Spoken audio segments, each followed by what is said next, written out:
All right.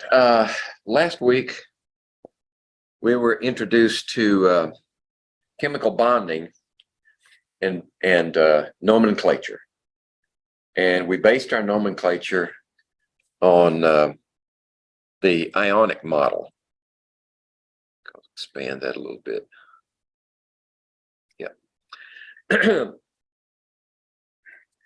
Now we're going to look at chemical bonding that has to do with sharing of electrons, the covalent bond.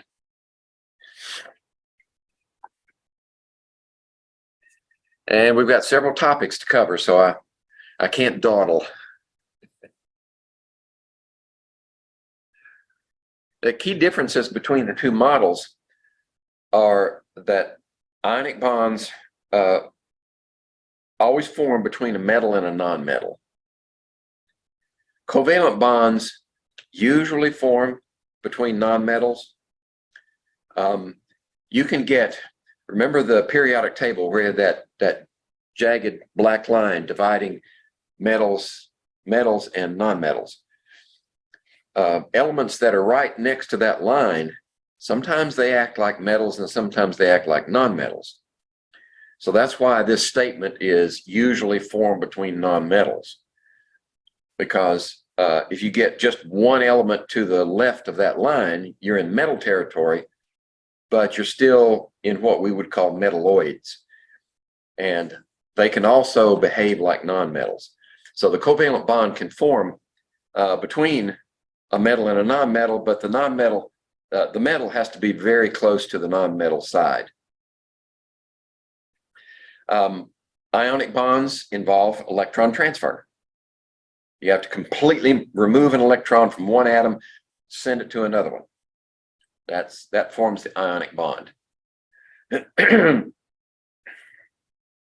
another very important top characteristic of ionic compounds is that they don't form discrete molecules. In other words, when we write something like this, that's the simplest whole number ratio of sodium ions to chloride ions. That doesn't, okay, pardon me for a second. Okay. That doesn't mean that this behaves as a single unit.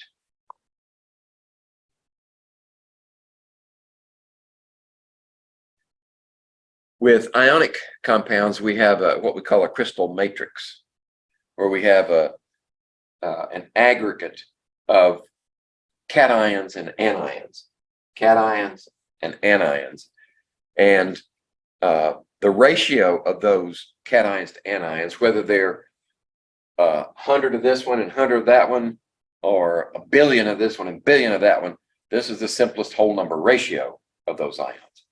So that's characteristic of ionic compounds. All ionic compounds are solids at room temperature, whereas covalent compounds, those that share electrons, they can be solids, they can be liquids, they can be gases. Let's see, for instance, let me think of,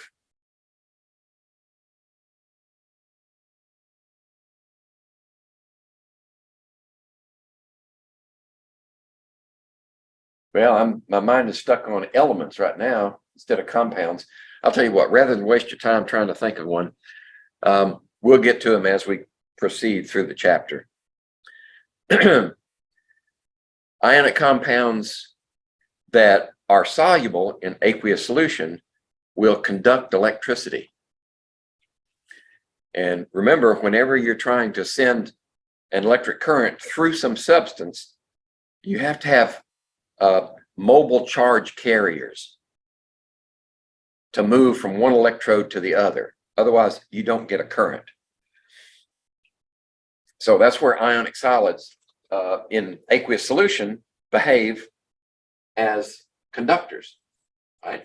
Because they break up into positive and negative ions.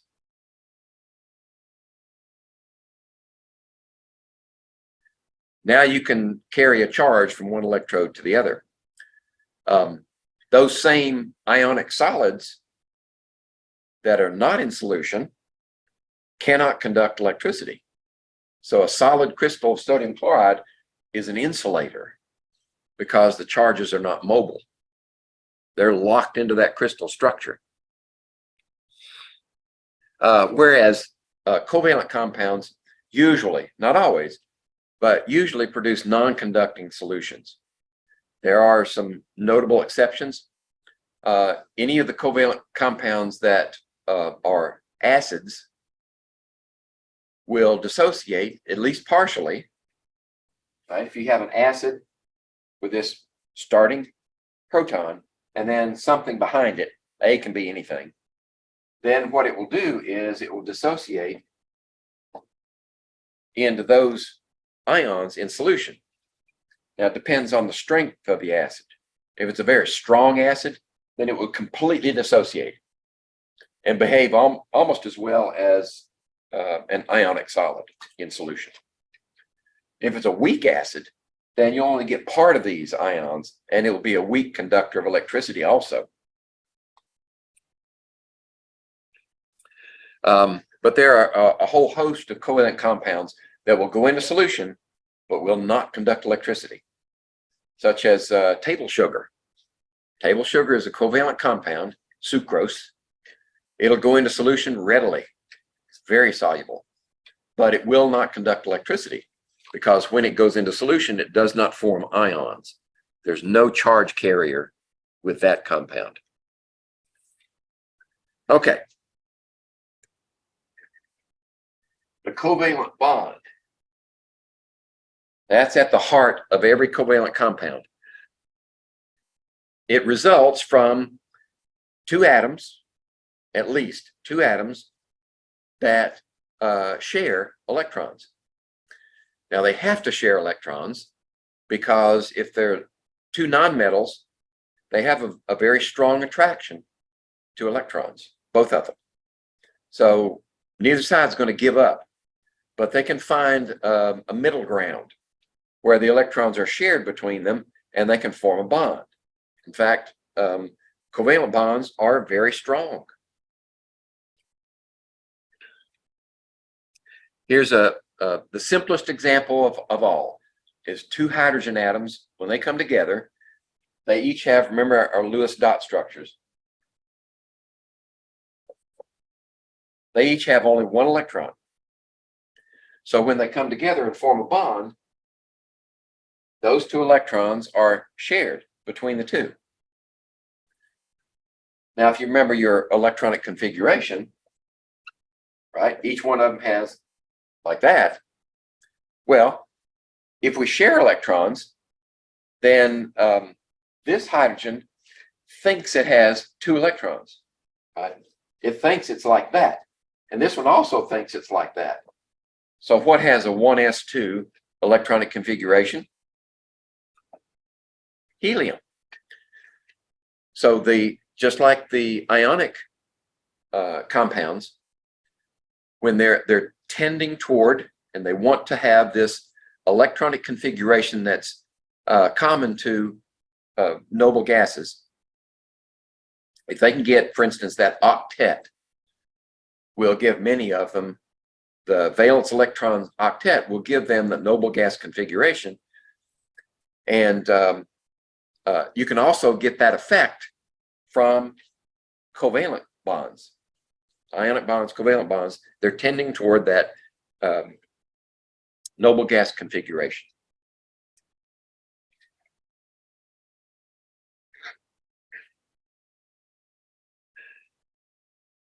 Let's see. Oh, and by the way, notice down here, you have a line. Whenever we write a line between two atoms, that is a single bond, which means two electrons. So two electrons are shared between those two hydrogens, and that forms the single bond in this case. Oh, by the way, I don't want to skip this. This is very important. The stability in this molecule is greater than the stability of the individual hydrogen atoms. So on an energy scale, these would be higher energy, right? This would be lower energy, which means more stable.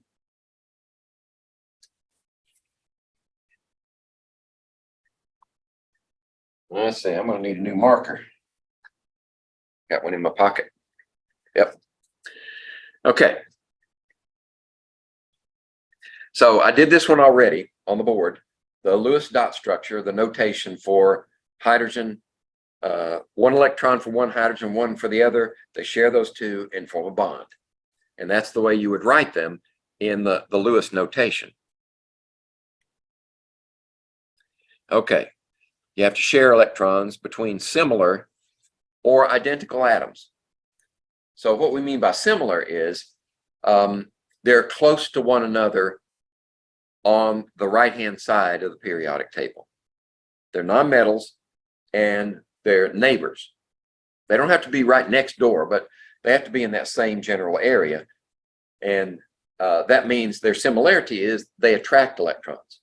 So if they both attract electrons, the only option they have now is to share.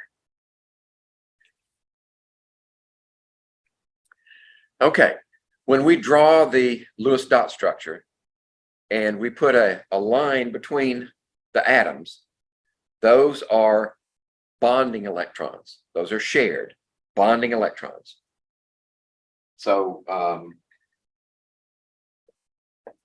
remember in the beginning when I had you take note and memorize which of the elements are diatomic.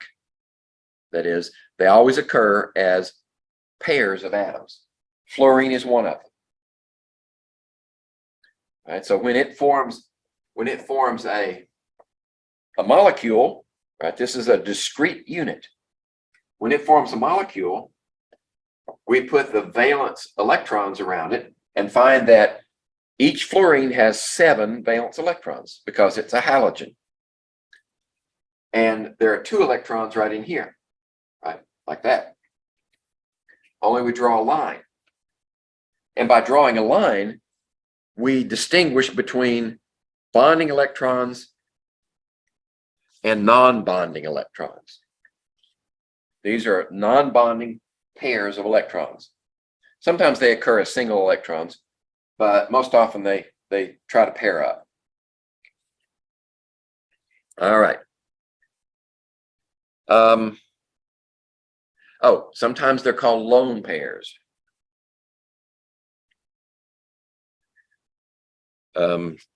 Whatever rationale you need to remember that is fine with me. Lone electron pairs are non-bonding. So this would be a single covalent bond. One line means 2 electrons. But some atoms, some molecules can have 2 pair of electrons between the atoms and form a double bond. In this case, we have carbon dioxide. Carbon in the middle, oxygen on either side. And if we complete this Lewis structure, then we're going to have 2, 4, 6, 8. 2, 4, 6, 8. So each oxygen has 2 non-bonding pairs, or 4 electrons that are not used for bonding, and 2 others that are used for bonding. Remember, if we write oxygen by itself, 1, 2, 3, 4, 5, 6. Oxygen is in the 6th column from the left, which gives it 6 valence electrons. So we have 6 electrons. And now, do we still have 6, right? 2, 4, 5, 6. Half of that pair. But when oxygen is, when you're drawing the structure, oxygen thinks it has an octet, right? If you count it like that, it has 2, 4, 6, 8. Carbon has 2, 4, 6, 8. That oxygen has, so everybody's got an octet. Triple bond. This is a perfectly good example. The triple bond occurs between 2 nitrogen atoms. And remember, nitrogen is one of those elements that's diatomic at room temperature and 1 atmosphere pressure. So when we draw nitrogen like that, think about what we started with. Nitrogen is in the 5th column, so it has 5 valence electrons. 1, 2, 3, 4, 5. This one has 5 valence electrons. 1, 2, 3, 4, 5. Well, let's do it this way. Let's put the pair on this side, like that and like that. Now, if they want to form their octet, they need to share 1, 2, 3, 4, 5. This one needs 3 electrons. So it shares with those 3 electrons. This one shares with those 3 electrons. Now we have 2, 4, 6, 8. 2, 4, 6, 8. That nitrogen thinks it has an octet. Now, we didn't create electrons. We didn't destroy electrons. We just shared electrons. Okay. How many electrons in a double covalent bond? Well, there's 2 for each line, so that's 4.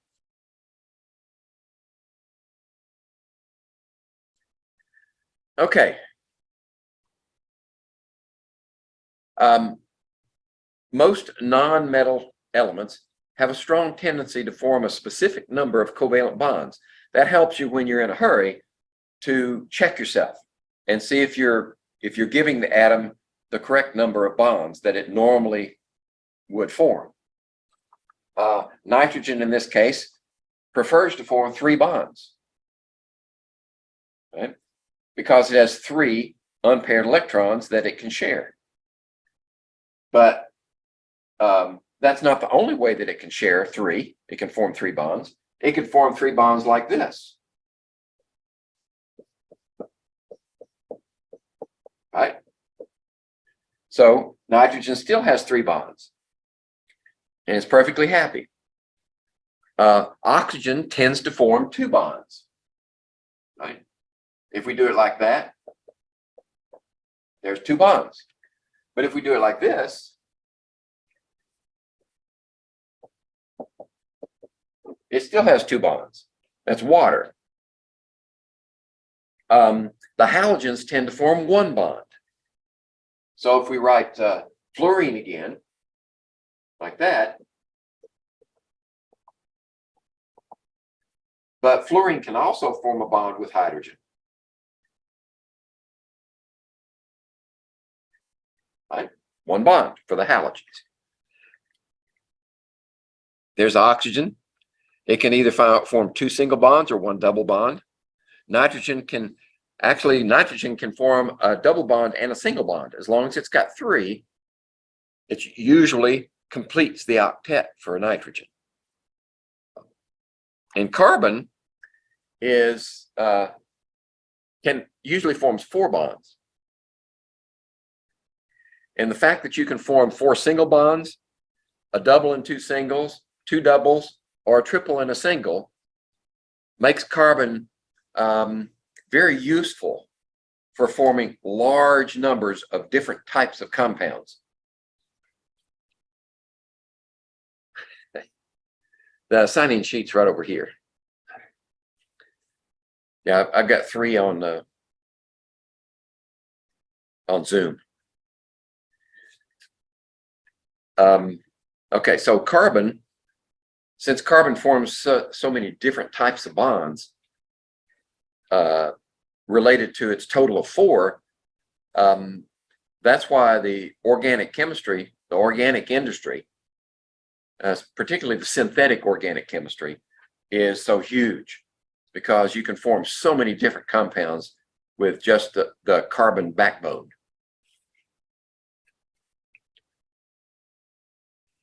All right. So oxygen forms 2 covalent bonds. Now there's one special type of covalent bond that I just want to expose you to. And this is the coordinate covalent bond.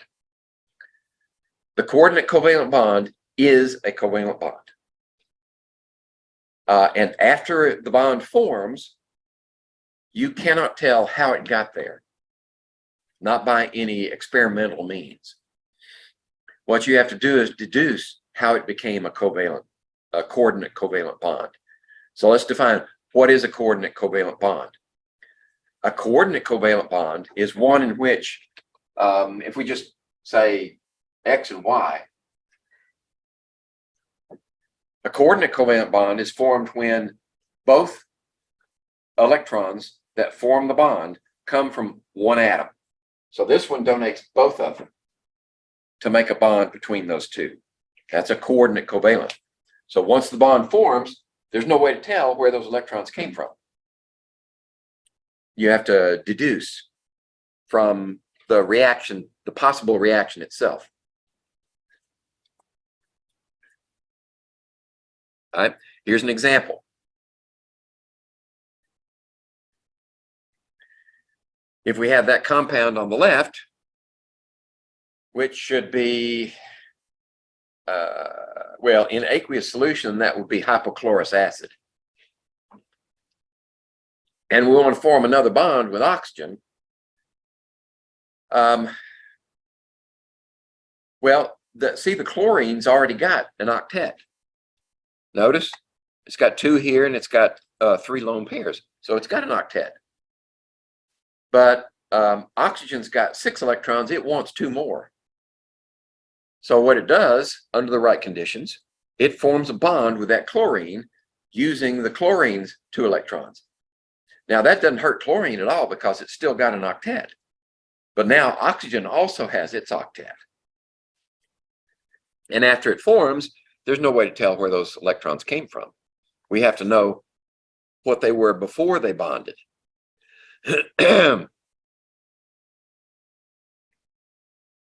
All right. This is just an artist rendition, a description, and I'm not going to spend any time on it because it's, we don't have the time to spend, in other words. All right. I've already given you that first statement. Coordinate covalent bonds are indistinguishable from any other type of covalent bond. Examples. The dinitrogen monoxide. Right?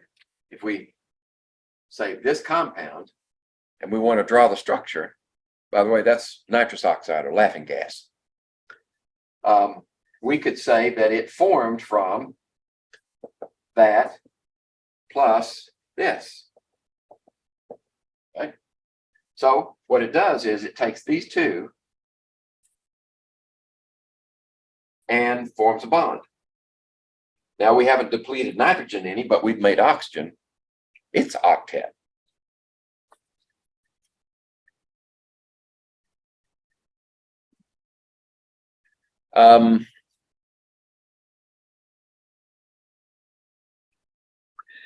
Carbon monoxide, I'm not sure how that forms. If we have we have the carbon here, and it's got 4 valence electrons. Yeah, 4 valence electrons. Well, let's do it this way. Yeah, we better do it. Yeah, that's okay. We better do it this way, like that, and like that. And oxygen has that, 2, 4, 6. There we go. Now we could easily think of forming 2 bonds, right, like that. Right? That would be easy. But now carbon only has 2, 4, 6 valence electrons. It doesn't have its octet yet. And oxygen only has 2, 4, 6. But oxygen has 8. 2, 4, 2, 4, 6, 8. So it has 8 electrons. So carbon needs 2 more. So where does it get them? It forms a bond like that. So oxygen donates 2 electrons to the bond.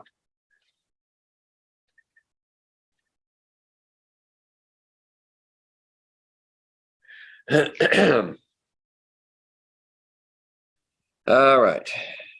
I'm not going to stop there. All right. We've done Lewis structures, I think, for atoms. We did that last week, didn't we? Okay. Here's how you do it for whole molecules.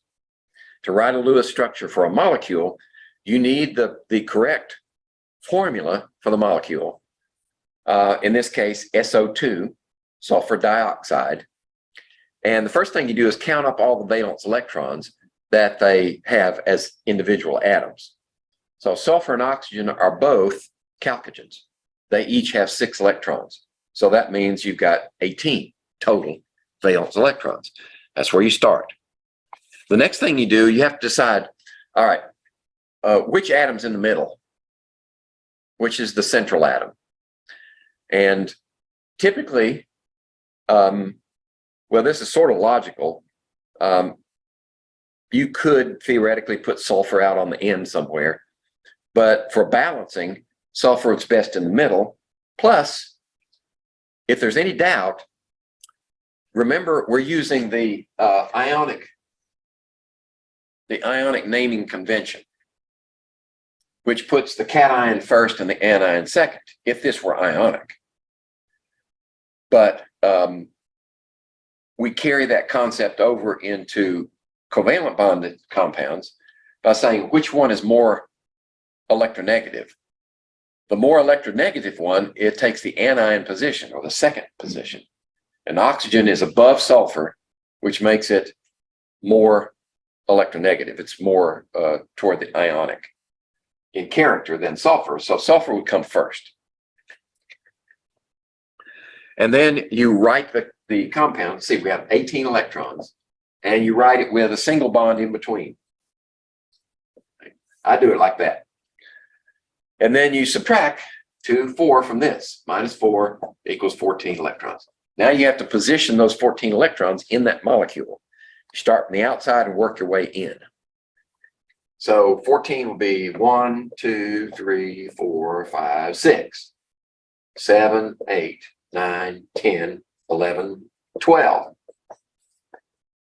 Okay, that means that this oxygen has its octet, that one has its octet, we still have 2 electrons left over. So then you move into the next, you go across the bond and move into the next. Those 2 electrons have to go on that sulfur. And that should be the next slide. Yeah, there we go. So we're at this point. That's a valid Lewis dot structure. You've used up all your electrons, and you've tried to make an octet. We still don't have an octet around sulfur yet. Okay, so how do we do that? That should be the next step. We transfer 2 electrons from this oxygen or from that oxygen. You could either write it this way, like that,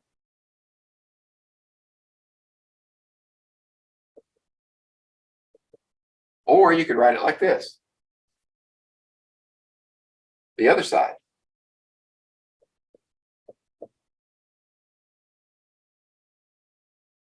These are both valid Lewis dot structures.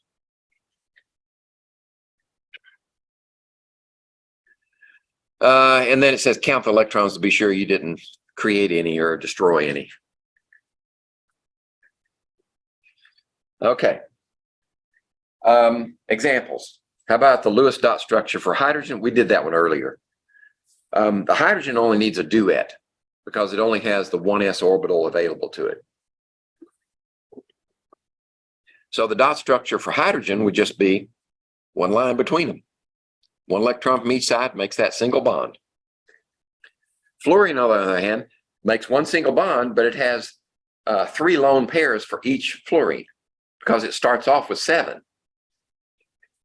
And hydrogen fluoride makes a duet for the hydrogen and an octet for the fluorine. Those are each valid Lewis dot structures for those compounds. Remember, these are covalent compounds. How about these?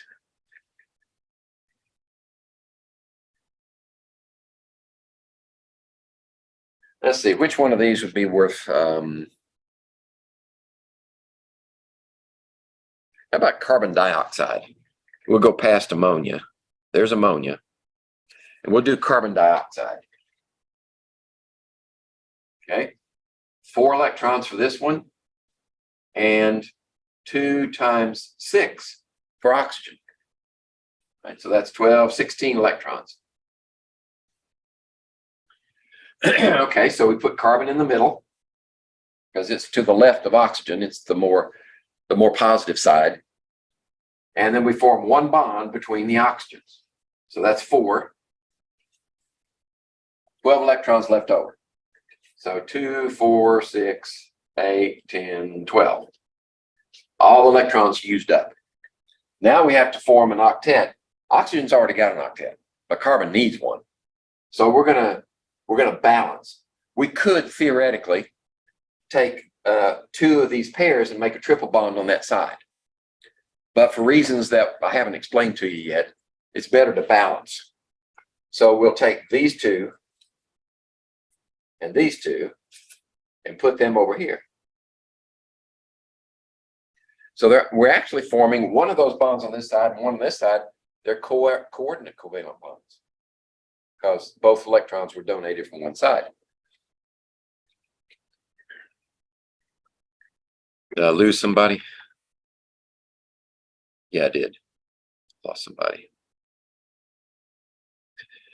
Okay, carbon tetrachloride. We form one bond with each chlorine, gives carbon its octet, and the chlorine has one bond because it's a halogen. We mentioned that a little earlier. Some elements prefer a certain number of bonds. All the halogens prefer one bond each. All the oxygen group, the chalcogens, prefer 2 bonds each. And the nitrogen, the pnictogen group, prefers 3 bonds each. And the carbon prefers 4 bonds each. And we're staying on the non-metal side because that's where most of the covalent bonding occurs. All right. Now here's where we put the ionic and covalent bonding concepts together. I think somebody just came back. Yep. Must have lost the signal. Oops, I went backwards. Sorry. Well, go down here and do it. There we go. When we form ionic compounds like we did in chapter 4, using polyatomic ions in part of the structure, those polyatomic ions are actually covalently bonded atoms in a group. And when they do that, they form a single unit that is charged. For instance, carbonate. Right? You have that carbon and it's bonded to 3 oxygens, and it is given a 2- charge.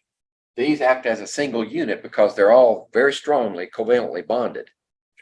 But when we do the ionic compound, we can treat them as a single unit. So there's where we sort of hybridize our model.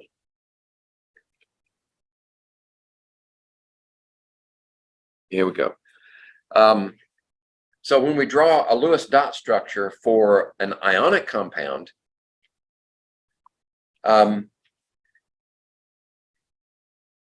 the dot structure is really only valid for the covalent side of the molecule. So if we have a polyatomic ion, we draw the polyatomic as a Lewis dot structure with covalent bonds and a charge. And then the other side of the molecule, whether it's a cation or an anion, is just set out there as a separate ion. So that's the one on the left is the correct structure. It has the ions separated, but the anion is a covalent structure.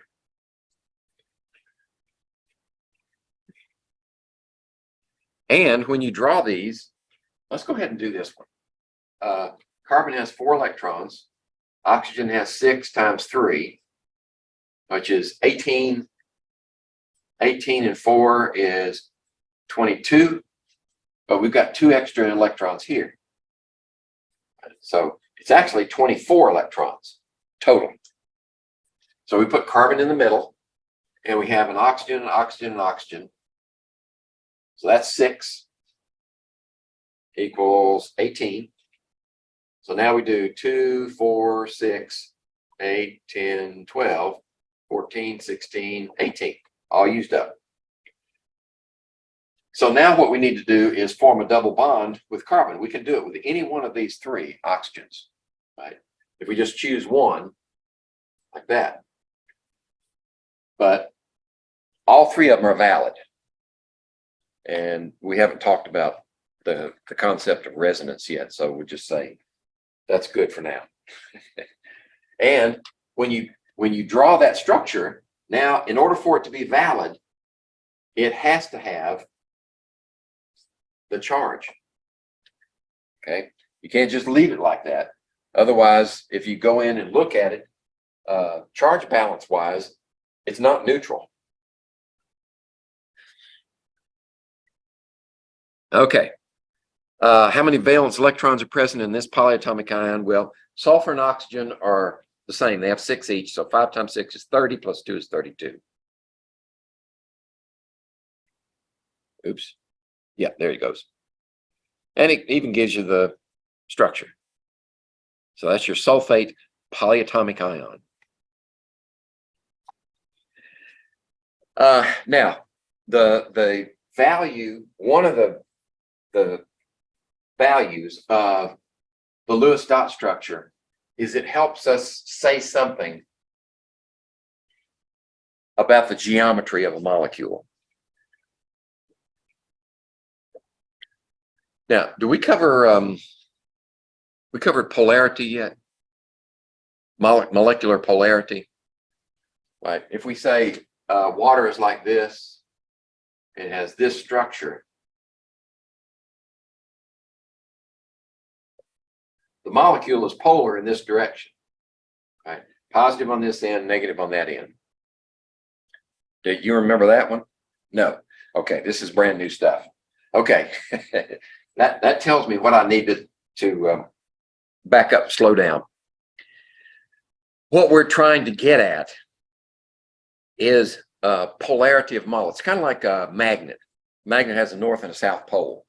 Well, molecules sometimes have a positive pole and a negative pole, which makes them attract one another. If they're in a pure substance, we have water, pure water, then it will align itself so that the positive side lines up with the negative side of another molecule.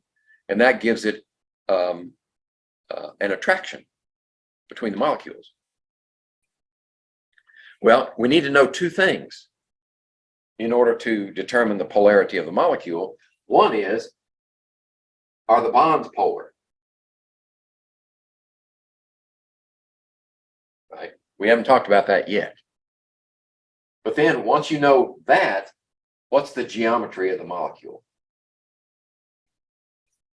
The reason we need that one is if the bonds are polar, but they're polar in the opposite directions, they're like on the opposite sides of a molecule, then they cancel one another out. And that geometry creates a nonpolar molecule. Or if they're like water and you have the hydrogens on either side of the oxygen, but now they're sort of bent like that, then they don't cancel each other out.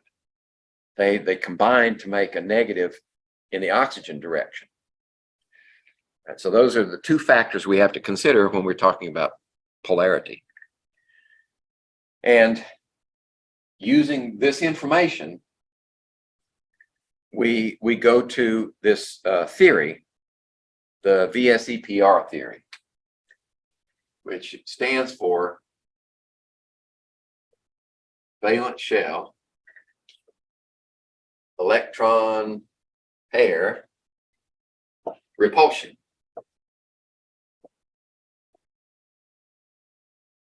What that means is, once we have the Lewis dot structure drawn, then we say those bonds and lone pairs around the central atom are trying to get as far away from each other as possible because they're all negative. They're pushing apart. So we need a regular geometric structure that will allow the number of bonded electrons and lone pair electrons to assume a stable position, farthest from each other as they can get. So if you have one like this, then it's going to be linear because these electrons in the bonds are pushing each other apart, and that's as far as they can get. If we have something like this, oops, yeah, that would work. Like that, then their most stable position is a unilateral triangle or an isosceles triangle. We call it planar triangle. So those are two examples. We try to minimize the repulsive forces.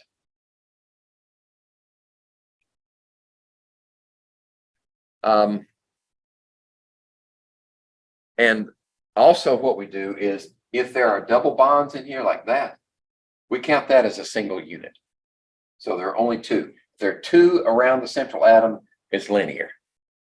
If we had a double bond here, there were three groups. So that would be this triangular shape.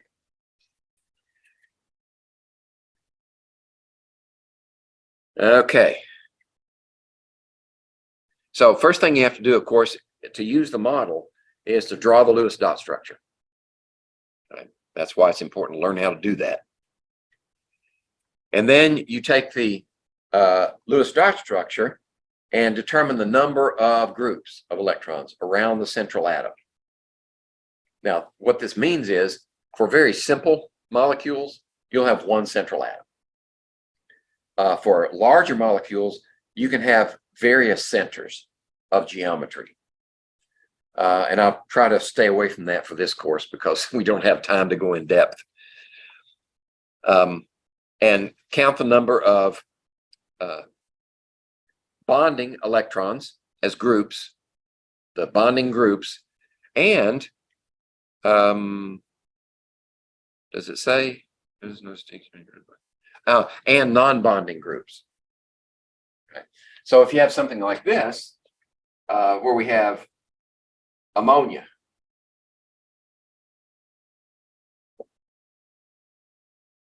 that would have four groups that have to be considered, right? And four groups in a regular geometric structure forms a tetrahedron.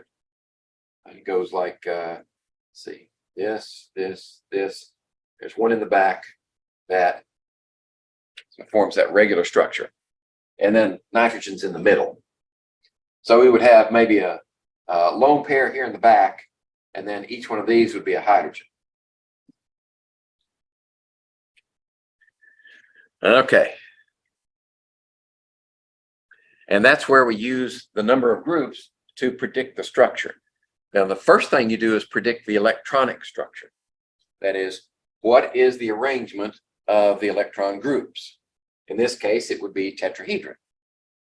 But if we want to know the molecular geometry, that is, don't consider, as your next step, don't consider the lone pairs, then we would say, we would cover that lone pair up. Say it would be like this, nitrogen there, and you would have a hydrogen here, one in the back, and over here like that. So that would form your triangular base. And then for the geometric structure, the molecular structure, you just cover that up. Say, okay, now what is it? Well, it's a trigonal pyramid. So we have to go through these steps. Lewis dot structure, VSEPR says, count the number of groups, VSEPR for electron structure, and VSEPR for molecular geometry. Right? So for these two, you only have two groups around each one. That means this is a linear molecule. Both of them are linear. Trigonal planar, that was the word I was looking for. If you have three groups around the central atom, it's a trigonal planar, an isosceles triangle, in other words. For sulfur dioxide, which we drew a little while ago, you have this lone pair. So the electronic structure for sulfur dioxide is trigonal planar, but that lone pair, when you discount it, the actual molecular structure is bent or angular. Some books call it angular.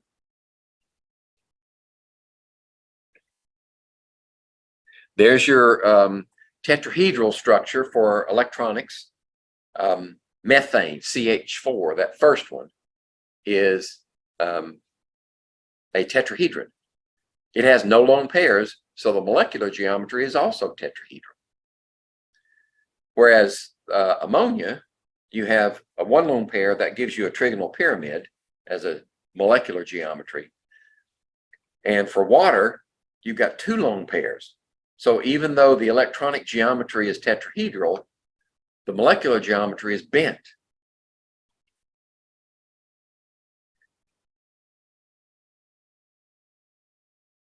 Okay, when you have more than one central atom, you have to consider each central atom and the geometry around that central atom. For this first example, acetylene, the geometry is the same for both of them. Right? It's linear around the carbons. This hydrogen peroxide, now it's going to have 4 groups around each oxygen, right here, 4 groups around each oxygen.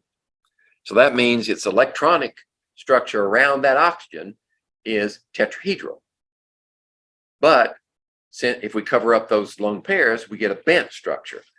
So if we drew it like this, we would have a hydrogen up here and a hydrogen down there. These two lone pairs, lone pairs, lone pairs, lone pairs. That would be our Lewis dot structure. And this part of the molecule would be bent. This part would be bent.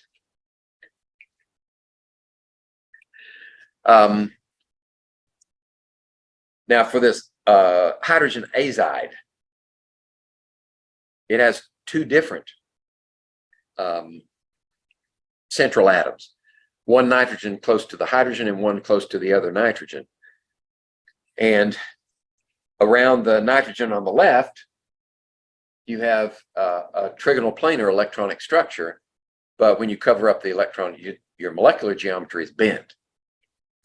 Whereas when you look at the other nitrogen on the right, it only has 2 groups around it, which makes it linear. And there are no lone pairs, so its molecular geometry is linear.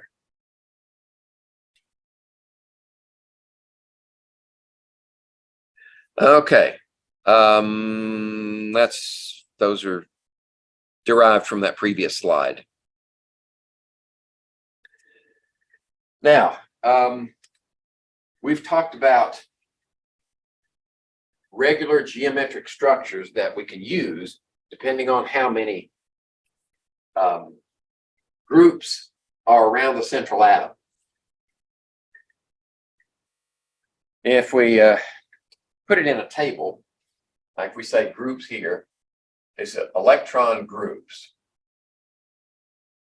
right? We're not going to talk about one group because that's always linear anyway. So 2 groups, 3 groups, 4, 5, and 6. We'll stop at 6. So the electronic geometry says that if you have 2 groups around the central atom, then it has to be linear. If you have 3 groups, it has to be trigonal planar. If it has 4 groups, it's tetrahedral. We didn't get to 5 groups yet. If you have 5 groups, the best way to arrange them is with your central atom, whatever it is to make a triangle around the central atom, like this. And you have something here, here, here, and then you have one above and one below, right? So it's like 2 tetrahedra with their bases together, right? This would be a tetrahedron, this would be a tetrahedron, and that's called a trigonal bipyramid.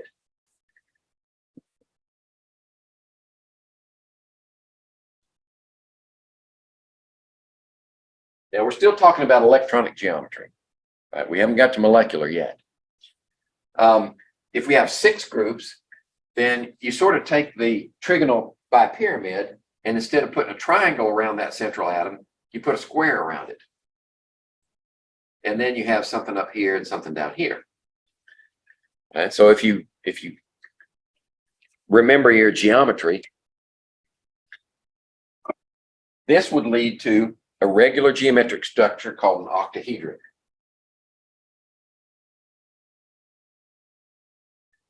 Octa means 8, so it has 8 sides, right? And if you draw a line between here and here and here and here and here and here, that gives you 4 sides around the top, 4 sides around the bottom. That's why it's an octahedron. But that's where we're going to stop. Right? Those people who do this for a living go even further, but that's beyond that's beyond our desire at this moment. Okay, so that's electronic structure. Now, what could be the possible geometric or molecular structures here? Molecular geometry. Well, it depends on how many lone pairs, right? If you have a lone pair here, it kind of doesn't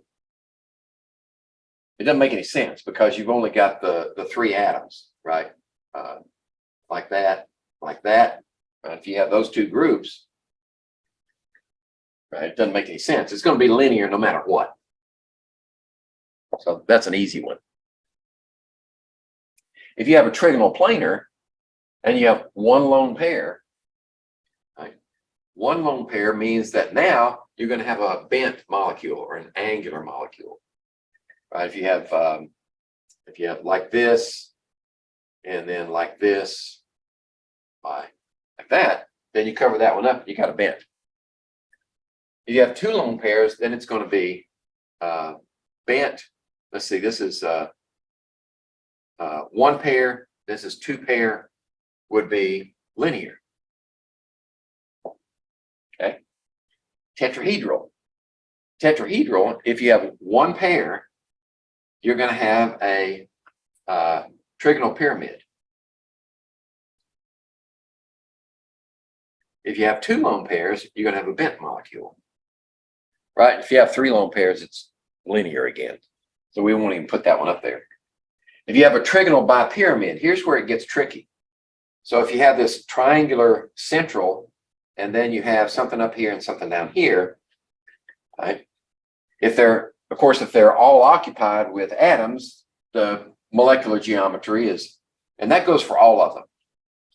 If every position is occupied by an atom, then the molecular geometry is the same as the electronic geometry. But if you have 1 lone pair here, 1 lone pair, 2 lone pairs, 1, 2, tetrahedral. 2, 3. Yeah, okay. I left the 3 out for a reason. The trigonal pyramid, where's your lone pair going to go? And that's what we're trying to show here with this right-hand group, right? If they're all occupied by atoms, it's still trigonal pyramid. If you have 1 lone pair, where does it go? Typically, the lone pair is out here on this triangle, right? So if you draw the bonds between the atoms here, here, and here, and here, notice that when you take that and turn it on its side, you get a seesaw. Right? So 1 lone pair is a seesaw. How about 2 lone pairs? Well, where are the 2 lone pairs going to go? They typically go here. And this has been experimentally determined. I'm not guessing at this. They typically go here on the triangle. So now we have a T shape.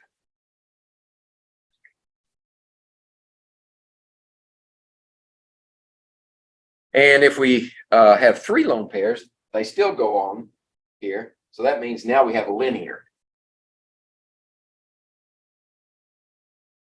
Okay. Now for the octahedron. All right, let's put an octahedron down here, like that, that, that, with X in the middle. Okay. It should be on the next slide. No, it's not. Okay. I guess I'll have to wing this one. For an octahedron, where would one lone pair go? Well, my personal preference, which I'm not sure is correct, I would put it up here, like there. Because the angles between each one of these, like that, they're all 90 degrees. Right? So what I want to do is get this one as far away from its neighbors as possible, and that's where I put my lone pair. So if I have one lone pair, it would be a square pyramid, a square-based pyramid. If I had another lone pair, it would go down here, trying to get these lone pairs as far away from everybody as possible. Then 2 would be square planar. I'm pretty sure that's true. Okay. Then if we had 3, where would 3 go?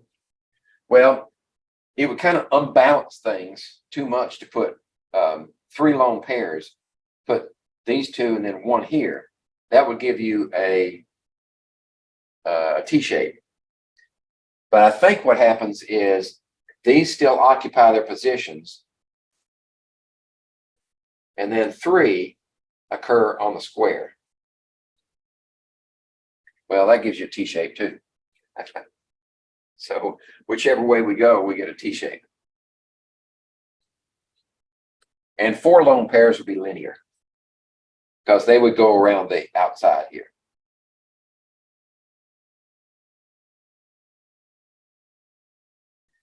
Okay.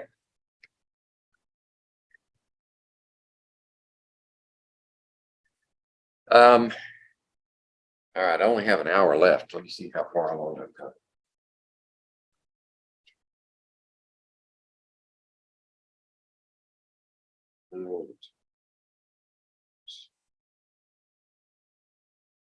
I might be able to make it. All right, I'll leave that up there until I need the room, and then I'll erase it later. So what's the shape of each one of these molecules? Oh, by the way, I didn't mention bond angles. So what's a bond angle? Well, you have the central atom is at the apex of the angle. Right? So in this case, the bond angle would be, for linear, would be 180 degrees. Right? Just half a circle. For a bent molecule of a trigonal planar, the bent angle would be 1/3 of the triangle, which would be 60 degrees. Right? No, excuse me, 120.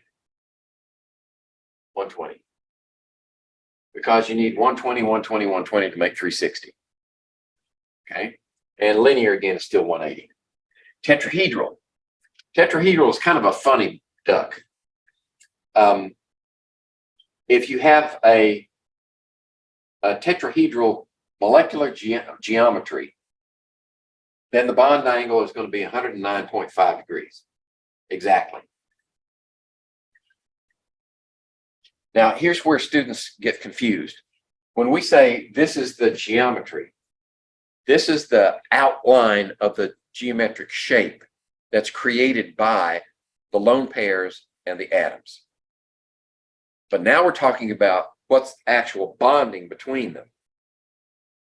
Right? So if you have a tetrahedron here, let's see, like that, go up here like that, that tetrahedral shape, those are not bonds. Those are the outlines of the structure, of the geometric structure. The bonds are like, let's have a real molecule. Let's say carbon's in the middle, and we have a bond here to hydrogen, and a bond here to hydrogen. We have a bond in the back to hydrogen, and a bond here to hydrogen. Okay, now we're talking about the bond angles. So the bond angle here would be 109.5. And anything that's derived from the tetrahedral structure would be nominally 109.5 degrees for any of the bonds. So if we had one lone pair up here, you would still have these guys would be 109.5 degrees. In reality, if there's a lone pair up here, what lone pairs tend to do is when they're not confined in a bond, they tend to balloon out, right? So they'll put pressure on these bonds below. If that's a lone pair up here, then it'll put pressure on these and it'll shrink the bond to maybe something like 107 degrees. But nominally, it's 109.5. That's your starting point.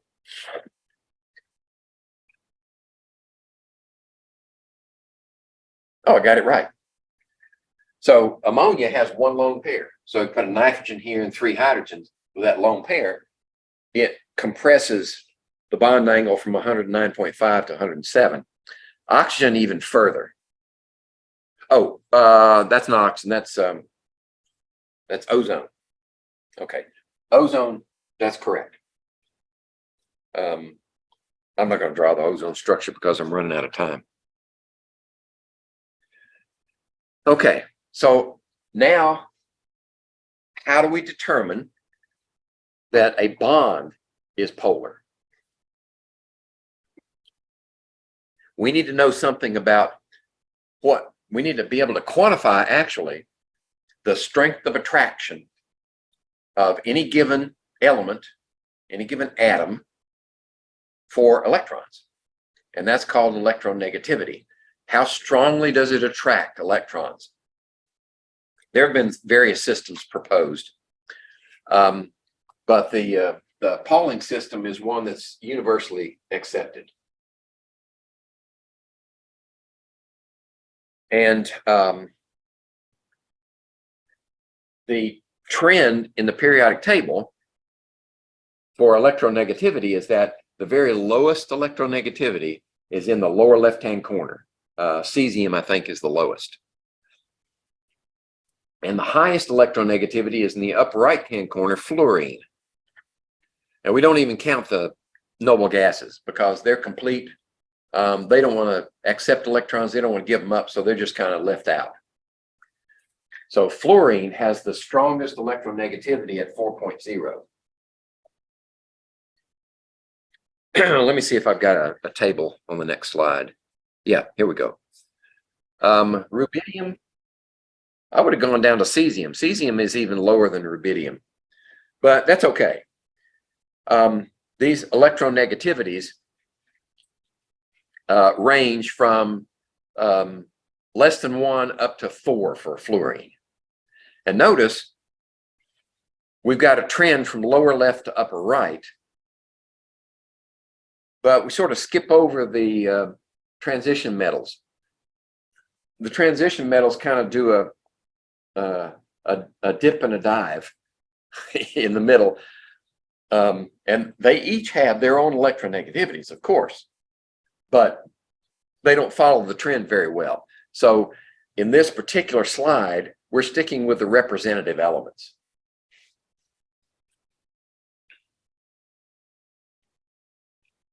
Okay.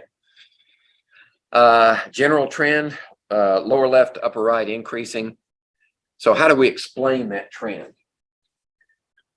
Well, if we look at lower left, upper right, means if you start low in a group and you go up, you should increase electronegativity. And I believe that's what we show in the previous slide. Yeah. So anywhere you start here, say if you start in this one, go from 10 all the way up to carbon, you go from 1.8 to 2.5. So why is that? I'm starting with top to bottom. Actually bottom to top is where I'm going. As you go, okay, let's start from top to bottom. Top to bottom in a group. What's happening? As you go from period to period to period, you're adding extra layers of orbitals, right? Which it not only increases the size of the atom, but it also puts those you're increasing the size, the number of orbitals, you're increasing the number of protons significantly with each jump. And what that does is, with those protons, they're attracting electrons more strongly, right? But also, to counterbalance that is the fact that there are core electrons around those protons, and they have a shielding effect. They keep that positive charge from being felt on the outer layers. So those outer layer electrons are more easily released. So as you go down, you're going to decrease the electronegativity from the shielding effect of the core electrons around those added protons. If you go from left to right, you're at the same period, which means that you're increasing protons, but the electrons, you're not adding electrons in outer layers and thickening the core. You're just adding them to the same layers. So you don't get the same shielding. So from left to right, you're actually increasing the nuclear charge, and that draws electrons more strongly, and you increase electronegativity from left to right. So if we take both of those together, lower left to upper right is the trend. Okay. So if we compare lithium and fluorine, which one is more attractive to the electron? Well, lithium is over on the far left. Fluorine is on the far right, which has a higher electronegativity. So the electrons are going to be attracted to fluorine.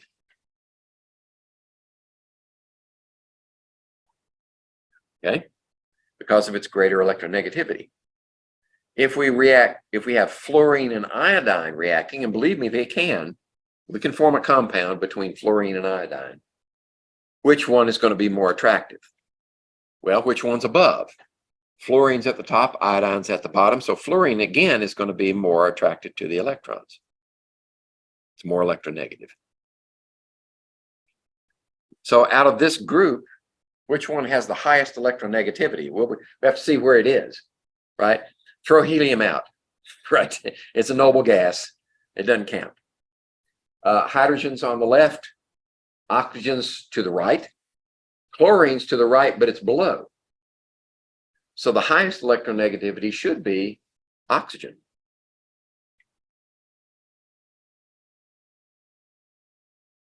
All right. So now, once we have a concept called electronegativity to work with, we can talk about bond polarity. I'm going to have to erase some of this. So with bond polarity, we're interested only, for the time being, between what's happening between two atoms. They could be in a small molecule, they could be in a huge molecule, we don't care. We're just interested in the bond itself and the effect that the two atoms have on the distribution of electron density between the two. So for dihydrogen, right? How about that one? They're identical atoms. They pull on electrons exactly the same. So this is non-polar. There is no polarity in that bond, right? The electrons in the bond spend their time here, but they're equally distributed. So that bond is a non-polar. Whereas this one, chlorine is higher electronegative than hydrogen. So it's going to be slightly polar. And we have two ways of designating polarity. One is with this arrow. That's an indication of what we call dipole moment. And we derive that term moment from physics.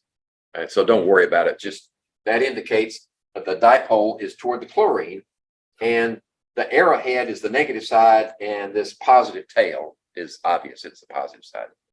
The other way that we can designate it is to say, rather than a complete charge, like we do something like that, instead of doing that, we know it's not a complete transfer of electrons because that's a covalent bond. So we say, okay, this one's slightly negative, and this one's slightly positive. That's what that little delta means. That's a Greek delta letter. This one's slightly negative, slightly positive.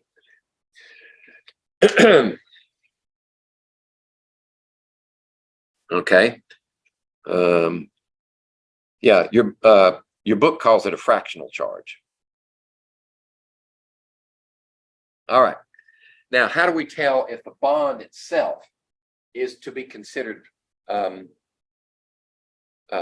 ionic or covalent? And then if it's covalent, is it polar or nonpolar? Well, one way to do it is to look at the electronegativities. What are the electronegativities of the two atoms in the bond? And subtract the smaller one from the bigger one and look at the difference. If the difference between them is less than 0.4, then that is definitely a covalent bond, but it's nonpolar. If it's between 0.4 and 1.5, then we say the bond, while it's covalent, is polar covalent. Here's the tricky part between 1.5 and 2 difference. If the bond is between a metal and a nonmetal, we say it's ionic. If the bond has that difference and they're two nonmetals, then we say they're still polar covalent. So that's the tiebreaker. Is it a nonmetal or is it a metal nonmetal? And then if it's over 2, then, well, it has to be a metal nonmetal to be that big, and it's ionic. Now these numbers are derived from experience. Experimental data gives us this range, but we always have to recognize that every bond has an ionic character and a covalent character. Some are very strongly covalent. We can virtually ignore the ionic component. But some are very strongly ionic, and we can ignore the covalent component. Right? It's like I've said before, nature just does what it does. And we try to explain it, try to make sense of it. And this is one way that we do it. We pigeonhole things.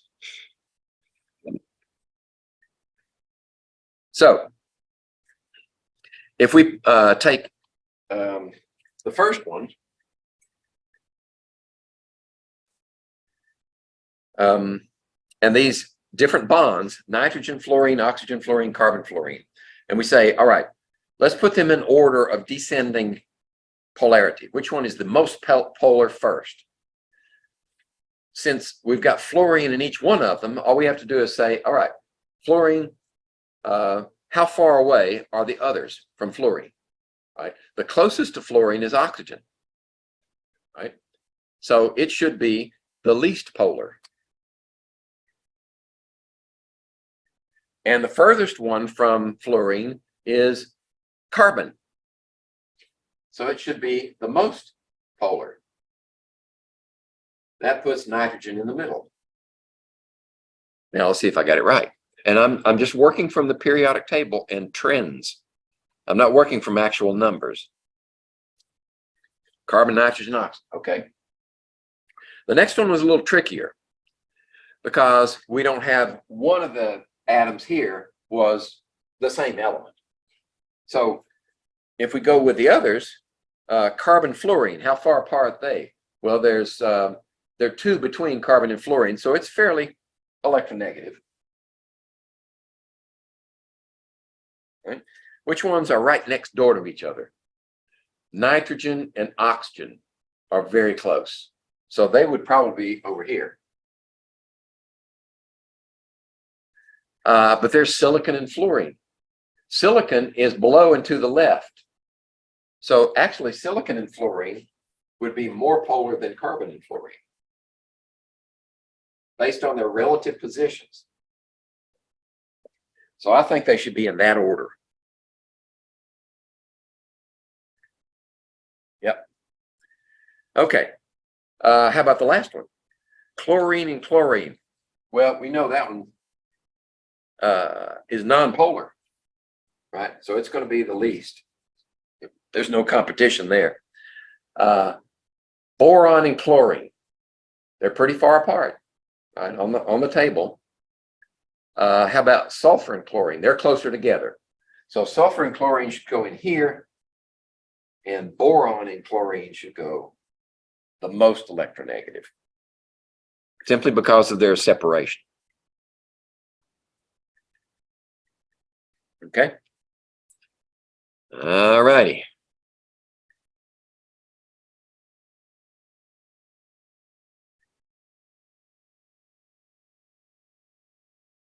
Let's see, you were here last week, right? Okay, so you got a copy of everything. Yeah, okay, good. Which of the following bonds would be the least polar yet still be considered polar covalent? So here's process of elimination. It has to be polar covalent, right? So that means this one is out. It can't be polar. It's covalent, but it's, do we have any ionic? Yep. Magnesium and oxygen, that's ionic. Throw that one out. So we have carbon oxygen. Okay, we have silicon oxygen, and we have nitrogen oxygen. Now we can say which one is the least polar. Well, the ones that are closest together. So we look at our periodic table. Carbon and oxygen have one atom between them. Nitrogen, oxygen right next door. Silicon and oxygen are pretty far apart. So this one would still be covalent, but the least polar.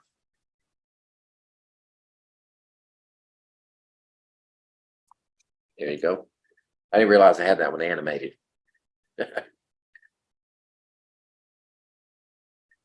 Okay, which one would be the most polar without being ionic, right? So we could throw this one out again because it's ionic. And we would look which one has the furthest separation. Well, we don't have to consider that one anymore. How about carbon oxygen? Right, they're two apart. Silicon oxygen are silicons to the left and below. So this one would be the most polar.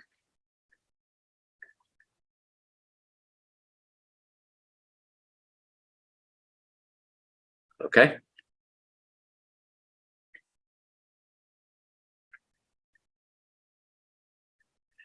Now we can use what we've learned about electronegativity and polar bonds and molecular geometry to say something about the polarity of the molecule.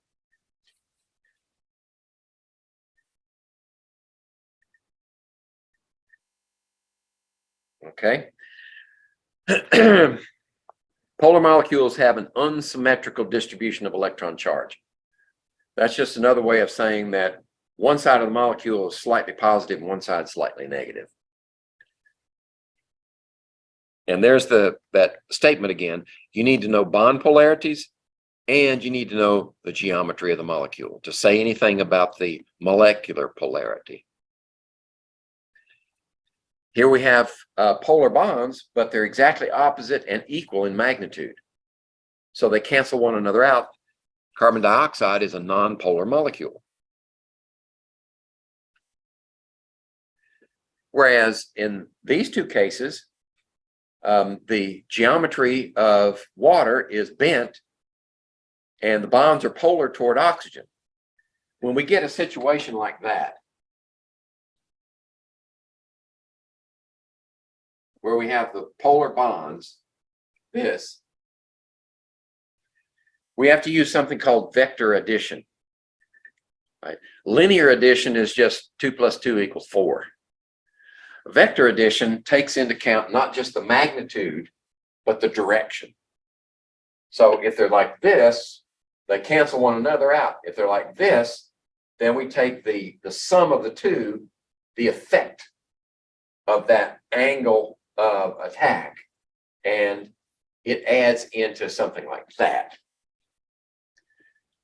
If you take physics, or if you've had physics, you know what vector addition is about.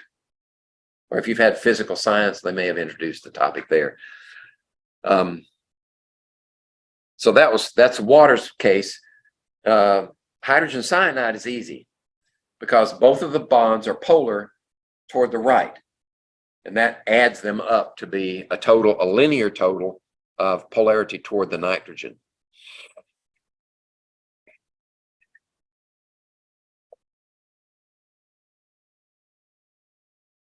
Let's see, silicon dioxide, draw the structure, see if we have polar bonds. Is the molecule, let me see if I've animated that one or not.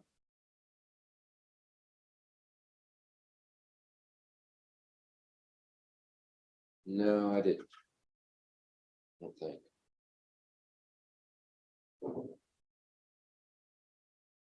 You know, I think I've got an old copy here.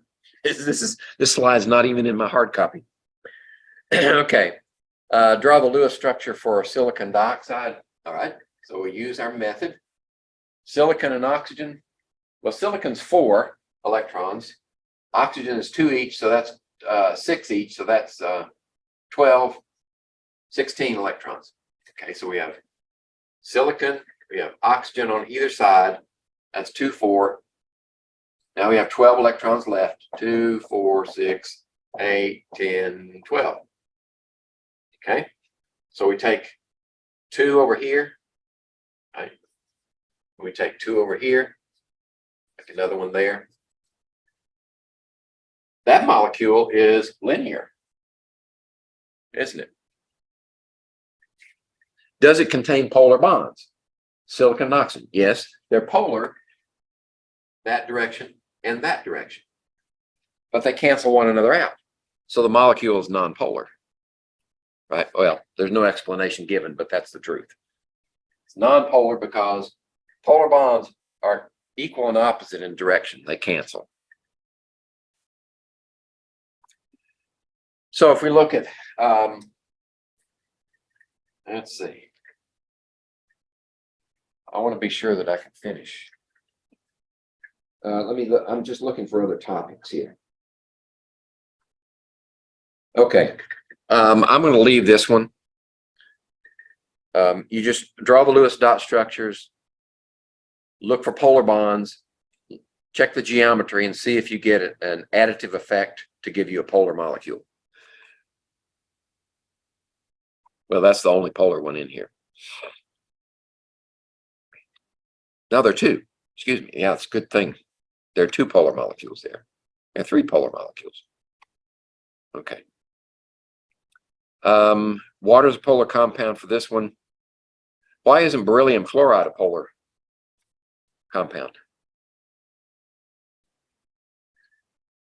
Because it's not covalent. Right? It can't be polar. It's ionic. Carbon dioxide we've looked at before. Water we've looked at before. Methane is a tetrahedral molecule. It's perfectly balanced, no lone pairs, so it also is nonpolar. Okay. Naming. We don't have to spend a lot of time on this because we covered this last week, I believe. Type 3 compounds. These are binary molecular compounds. All you need to do is to recognize, first of all, if you're presented with a compound and you want to know how to name it, remember the steps you go through. Let's take, for example, let's take this one. P2O5. How would we name that? You look, is this a metal or a non-metal? Non-metal, non-metal. That means we name it with a type 3 convention. Okay, that means we're not dealing with ions. We're dealing with a molecular compound, a covalently bonded compound. That means we don't have ions. So we can't balance charges and we can't use the type 1 or the type 2 convention. What we have to do is use the Greek prefixes to say how many of each there are.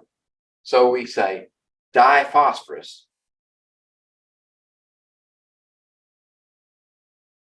Well, see, that's the English way. Let's use it. We're on this side of the pond. Diphosphorus pentoxide. That would be the name.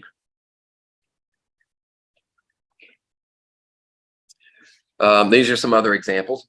And you're still looking for two nonmetals. These are binary compounds. Two nonmetals means type 3. So this would be carbon dioxide. Remember, we don't say mono for the first one, ever. So it's just carbon dioxide, sulfur hexafluoride, and dinitrogen tetroxide, using our Greek prefixes that are listed here with examples. Right? Takes you all the way up to deca, or 10. Okay.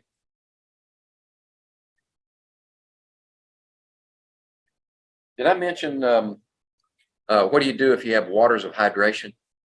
We did cover that at the end of the last one, I think. For instance, if you have this one, right, how would you name that? Well, it's a metal and a polyatomic ion. So we need to know this copper has multiple possible charges. So we need to say, all right, this is a 2- charge. This has to be a 2+. So it's copper 2. That tells you the charge. Sulfate. And then we say how many waters are attached to it. We have 5. Pentahydrate. Okay. Let's see. There are some trivial names that are accepted by IUPAC. Remember, the International Union of Pure and Applied Chemists. Water, of course, is the biggie. Right? Hydrogen peroxide. The systematic name would be dihydrogen dioxide. Right? But this is hydrogen peroxide is acceptable. NH3 is ammonia. Right? Instead of nitrogen trihydride. Hydrazine, N2H4. Methane, CH4. Ethane.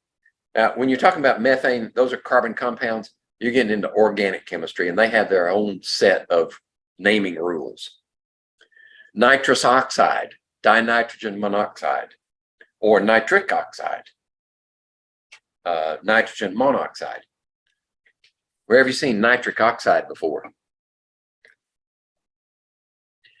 It's been proven. Nitric oxide effect in the body is one of the molecules that causes the vessels to dilate and decreases blood pressure. So when they get you to eat beets, or those beet extracts, super beets, what you're taking into your body is nitrates, and your body, primarily in the intestines, converts that nitrate into nitric oxide, and the nitric oxide flows throughout your system and causes your vessels to dilate. It works, only it's temporary, right?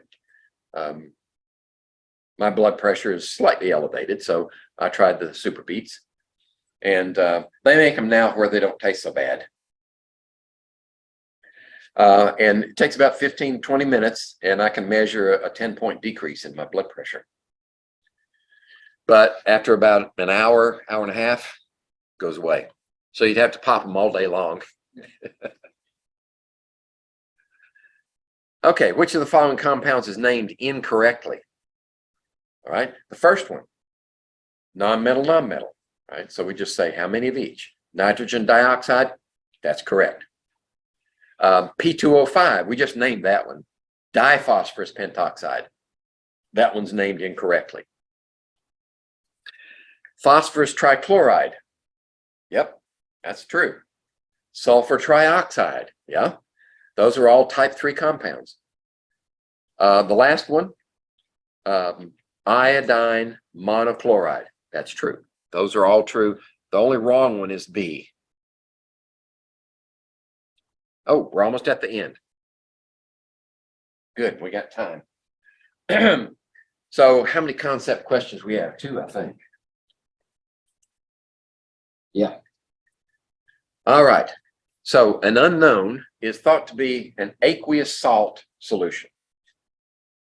However, it was determined not to be a conductor of electrical current. Right? So it can't be a salt because an aqueous salt breaks up into ions. It has to be a covalent compound, non-dissociating. Through analysis, it's found that the unknown contains carbon, hydrogen, and chlorine in the ratio of 1:1:3. Carbon, hydrogen, and chlorine. Now, this is the empirical formula. We don't know if that's the molecular formula. Which one of the following represents the Lewis structure, molecular geometry, and classification of the unknown? All right, do they give us something to go on? Okay. All right, they are saying that this is the molecular structure. All right, so we would put carbon in the center, hydrogen, and 4 chlorines. All right, so we have 4, 1, and 3 times 7 is 21. So that's 26 electrons.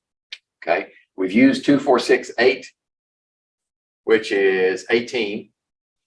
So 2, 4, 6, 8, 10, 12, 14, 16, 18. That's it. They're all used up. So that would be, and what would be the geometric shape of this? Well, the electronic structure would be tetrahedral. And since we have no lone pairs around the carbon, tetrahedral for the molecular shape too. So let's see which ones satisfy. Let's see. First one, second one can't be because we don't have all the electrons around the chlorines. So it's either C or D. Both, it says, are tetrahedral. Okay, that's all right. Covalent compound. Wait a minute, they're both covalent compound. Oh, the dots on hydrogen. Yeah, like hydrogen's going to have an octet. Okay, so it has to be D. How easy it is to get confused. All right. Let's see if I can do any better on this one. A liquid molecular compound is given to you and you are told to handle it with caution. Okay. It can cause damage or death if it is consumed in large quantities. If it enters your lungs, if you are hit with a frozen chunk of this material, or if it's hot solution is spilled on you. This liquid is necessary to sustain life. Okay, I know where this one's going. The liquid is a pure molecular compound. It's covalently bound, has no taste, is known to contain hydrogen and oxygen. Okay. Identify the liquid, its molecular geometry, and whether it's non-polar. Okay. Based on all that evidence, it's got to be water. Right. So it's molecular, it's water, it's angular, and it's polar. Okay.